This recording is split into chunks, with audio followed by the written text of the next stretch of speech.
दोस्तों, आज हम आपके लिए मजेदार कहानियां लेकर आए हैं। यह मजेदार कहानियां पढ़कर आपको आनंद के साथ साथ नैतिक शिक्षा भी मिलेगी। कहानियों का मूल उद्देश्य मनोरंजन के साथ शिक्षा देना है। कहानियां हमें जीवन के कठिन से कठिन पाठ भी आसानी से सिखा देती है। अपने विषय के अनुसार कहानियां हमें प्रकृति, संस्कृति, धर्म, राजनीति, इतिहास और ज्ञान से जोड़ती है। कहानियों में लोकल भाषा और रीति रिवाजों का भी बोलबाला अधिक होता है।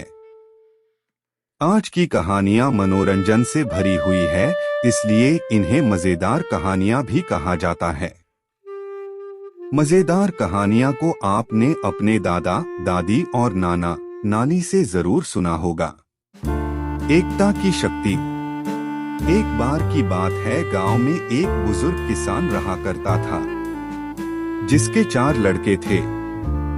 समय के साथ साथ चारों की शादी भी हो गई थी, पर वह अब छोटी छोटी से बातों पर लड़ने लगे थे और एक दूसरे को दिन भर नीचा दिखाने में लगे रहते थे। एक भाई पढ़ाई और गिनती करने में बहुत अच्छा था, एक भाई व्यापार करने में अच्छा था, तो एक भाई राजनीति और रिश्तेदारी निभाने में बहुत अच्छा था और सबसे बड़ा भाई किसानी और पहलवानी में माहिर था। सब अलग अलग काम और कलाओं में माहिर थे। बूढ़े पिता की जिंदगी इन चारों भाइयों को अलग अलग शिक्षा और कला सीखने में निकल गई। उनका सपना था कि चारों भाई एक साथ रहे और आगे बढ़े, इसलिए चारों को अपनी पसंद की कला में माहिर किया गया। एक दिन जब बूढ़े की तबीयत खराब हो गई, उसने चारों लड़कों से लकड़ियां लाने को कहा। सब लकड़ियों लेकर पहुंच गए। पिता ने एक एक लकड़ी सबों की और तोड़ने को कहा। चारों ने एक झटके में लकड़ी तोड़ दी। फिर पिता ने 4-4 लकड़ी सबको दी और तोड़ने को कहा। इस बार थोड़ी दिक्कत हुई, पर लकड़ियां फिर टूट गई। अब पिता ने लकड़ियों का एक गुच्छा चारों को दिया और तोड़ने को कहा। किसी से कुछ भी नहीं हुआ। पिता ने अपने चारों बेटों से पूछा, बताओ इस कहानी से हमें क्या शिक्षा मिलती है? जो लड़का पढ़ने में होशियार था वह बोला, एक लकड़ी जल्दी टूट जाती है और साथ में अनेक लकड़ी तोड़ना मुश्किल होता है। पिता ने बिल्कुल सही, यही तो मैं तुम लोगों को समझने की कोशिश कर रहा था। एकता में ही शक्ति है। मिलकर रहोगे तो कोई तुम्हारा कुछ नहीं कर पाएगा और अलग अलग रहोगे तो कोई भी तोड़ के चला जाएगा। चारों बेटों को अपने पिता की शिक्षा समझ में आ गई और वह हमेशा खुशी खुशी साथ रहने लगे। शिक्षा। इस कहानी से हमें यह शिक्षा मिलती है कि एकता में ही शक्ति है। हमें हमेशा मिलकर रहना चाहिए ताकि कोई तीसरा हमारा फायदा न उठा सके। चालाक लोमड़ी।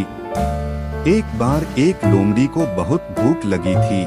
उसने बहुत कोशिश की शिकार करने की, पर उसके हाथ खाली ही रहे। तभी इतने में एक कौवा मुंह में रोटी दबाए पेड़ पर आकर बैठ गया। लोमड़ी ने बहुत कोशिश की कौवा से बात करने की, पर उसने लोमड़ी से बात नहीं की। जब बहुत देर हो गई तब लोमड़ी ने तरकीब लगाकर कौवा से कहा, मैंने सुना है आप बहुत अच्छा गाना गाते हो। आज पूरे गांव में तुम्हारे गाने के ही चर्चे हो रहे हैं। क्या तुम मुझे अपना गाना सुना सकते हो? यह बात सुनकर कौवा खुश हो गया और जैसे ही कौवे ने गाने की कोशिश की, उसके मुंह से रोटी नीचे गिर गई और लोमड़ी रोटी उठाकर भाग गई। कौवा बाद में अफसोस करते रहा। शिक्षा। हम जो कर रहे हैं हम उस पर ध्यान देना चाहिए, किसी की बातों में नहीं। आशा करता हूँ कि यह कहानी पढ़कर आपको अच्छा लगा होगा और आपको भी इससे कुछ न कुछ सीखने को मिलेगा। आगे भी आपको कई तरह की कहानियां लगातार सुनने के लिए इस चैनल को सब्सक्राइब करके घंटी के बटन को दबाकर ऑल पर सेट कर लीजिए, ताकि आने वाली वीडियो का नोटिफिकेशन आपके पास तुरंत पहुंच जाए। इस कहानी को पढ़ने के लिए और अपना कीमती समय देने के लिए दिल से आपका शुक्रिया।